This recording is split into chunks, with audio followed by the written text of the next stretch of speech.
Just went to the storage shed the other day and look at what I found. All this old stuff I used to have. I think before long I'm gonna do like a last come last serve on it, but had a bunch of old camos that we've tried out, some really unique things. That used to be a pretty good seller, like that Euro camo, that Don't Tread on Me. There was a bass fishing one that I would love to try out again one day, but you come across some interesting things when you go clean out storage sheds. So, trying to save a little money. If you haven't been around in a while, one of the most recent things that's going on around here is the release of the Snuff Cup V3. It's kind of the byproduct of where I started and where I've made it to. Like, this was one of the OG Snuff Cups. Like my first design ever. I've ran through like 4 different lid types. We've increased the capacity on the bottom. This version right here only held 1 can. Now it holds 3, and it holds bigger cans, like up to Red Seal, you know, so that's pretty cool. We upgraded the packaging as well, so we've been trying to evolve. We've invested a lot of the money into trying to make this thing as best as we possibly can. So like I said, we've got the V3 rolling right now. Unfortunately, at the moment, I may have made a big mistake. So every one of these snuff cups takes a liner in it. You know, the liner is what goes inside the cup. It threads into the lid, and it makes it leak and spill proof. Or I'm sorry, it makes it to where that liner keeps the cup clean.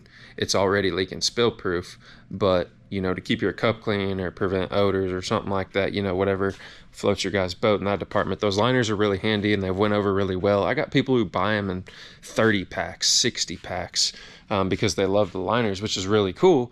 Unfortunately, when you don't have liners, you're kind of like a sitting duck. You got all these cups, thousands of cups, and it'll make you scratch your head and kick yourself and be like, dang man, I gotta get better with stuff. I'm really hoping one day you see a bunch of these sitting in like gas stations, grocery stores. It's been a little side project I've been working on, but how cool would that be to see that chilling in like one of your favorite stores?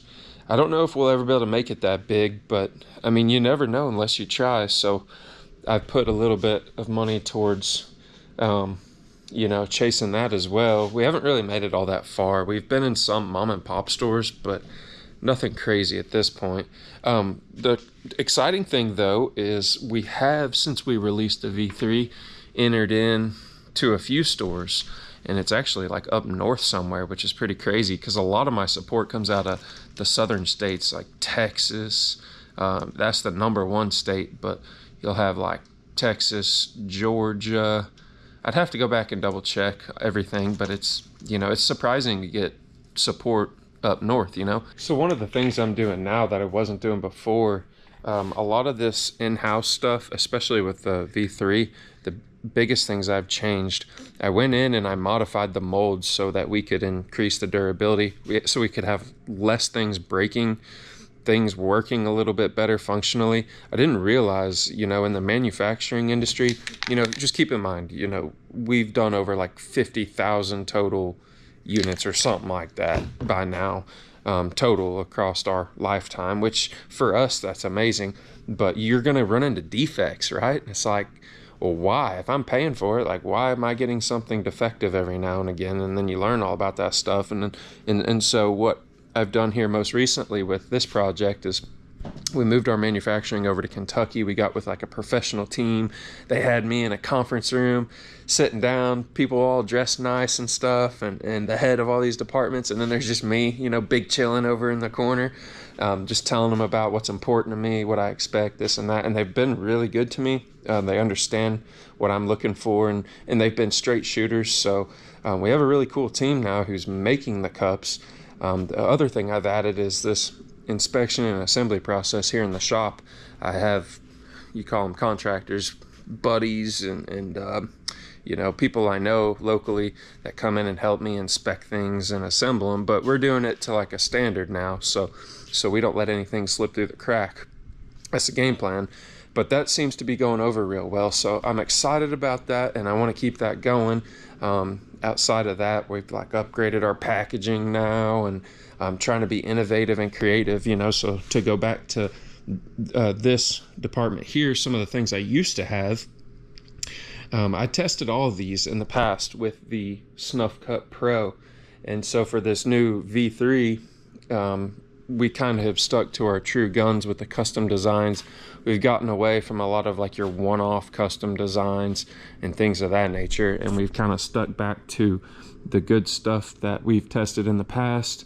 We just dropped that OptiFade as a test. We'll see how it goes. For all you Sitka guys out there, it's not an actual Sitka pattern, it's just a spin-off is all it is.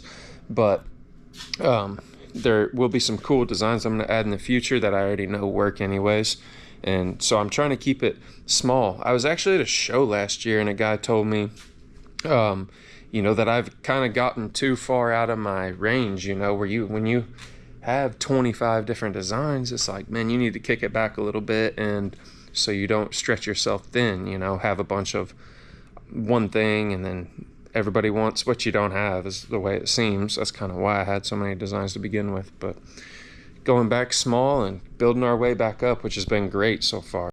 The current date of this video right now is January 30th, and in Missouri, tomorrow night at midnight marks February 1st, and for any of you night hunters, you know that that means we should probably all be out hunting tomorrow night. So I hope to be doing that. But being that we're in a little bit of a dilemma where I gotta be creative and I can only sell single cups at the moment until I get more liners, we still might go hunt, but we might not. Most likely we will be hunting though, because there's no way. It's like the opening day of deer season. You just can't miss it. You know what I mean? Even though it's probably not the smartest thing to do, we got to at least go try for a few minutes. I just got me one of them new Fox Pros, fully loaded. The old MFK guy. That dude is seems to be pretty sharp with it. I've got a Lucky Duck too. Anyways, you guys might not even be predator hunters. I am. Yeah, so I was going through the storage shed. For anybody who doesn't know much about me, yes, I do love hunting and everything like that. All this stuff in this pile, a lot of it kind of come from the farm, you know what I mean? And that place is pretty sentimental to me. And I say the farm, this isn't technically from the farm, but it is in a sense, because it's like all my dad's stuff. You always get hand-me-downs from dad, but you go to seeing how old some of the, like, you never know, man. This striker, there could have been about 100 toms behind this striker, and all them beards hanging up on the wall. But I was going through all this stuff and finding like old camos, old vintage turkey chest mounts for carrying your calls and all that and all this, and seeing the wear and tear on things, like getting hand-me-downs from family and all that stuff. So I'm pretty pumped up for this year's turkey season too. I've always wanted to come out with my own series of calls. Like, I know this is like a Woodhaven, but can you imagine? And I don't really care much for like the smallmouth calls, but I don't know, it's kind of growing on me a little bit because I keep playing with them. But I was thinking about coming out with like my own line of ghost cuts one day that says Trespasser across the top of it.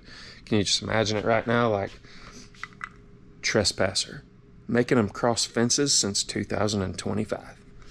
I mean, it's unique, man. It's unique. I like it.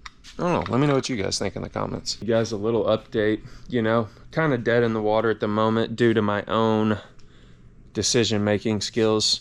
I'm trying to learn, so this stuff's hard. I used to work on power lines and play around with some cows, and that's pretty much all I've known. And then since 2021, it's just been all about making it happen and doing what Dad always said, don't use your hands to make a living, son. You can always use your head, and that's a lot easier to do.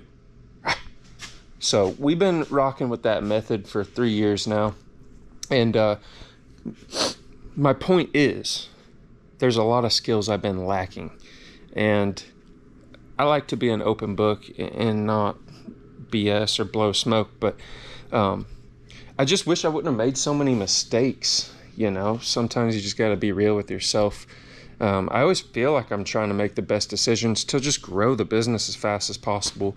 But, you got all these small things that add up, man. And one little decision, like forgetting to buy liners on time, puts you dead in the water for 2 weeks, to where you're sitting here just scratching your head wishing you wouldn't have done it. So those are small things I'm trying to improve on. But I mean, the good Lord has absolutely blessed me to have fun with this stuff every day. So I'm trying not to screw anything up here that I've got going for me, if I do have something good going for me.